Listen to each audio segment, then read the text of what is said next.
Partia Demokratike ka denoncuar parregullësitë në procesin e shpërndarjes së fletëve të votimit në diasporë. Në një komunikim me gazetarët, drejtuesja politike për diasporën Josefina Topalli dhe juristi Franc Nuri listuan problemet që kanë shoqëruar këtë proces, duke nisur nga fakti që postierat janë lënë zarfat me fletën e votimit tek dera, tek fqinjët, në obor, edhe pse kontrata parashikon dorëzimin individualisht në dorë të çdo qytetare.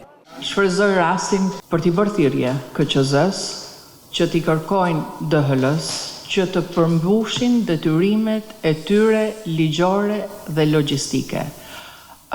Thyrja e afateve dhe e standardeve të vendosura në ligj është një cënim i rënd i votës të shqiptarëve që jetojnë jashtë kufive të Shqipërisë. Por pavarësisht shqetësimit për procesin e shpërndarjes së fletëve të votimit, opozita ka inkurajuar të gjithë shqiptarët e cilët jetojnë jashtë vendit të shprehin vullnetin e tyre me votë. Me votën e tyre, me zarfin e tyre që po sjedhin në Shqipëri, sigurisht me sa duket ato do përmbysin regjimin që i përjashtoi nga vendi i tyre dhe i deboj nga vendi i tyre.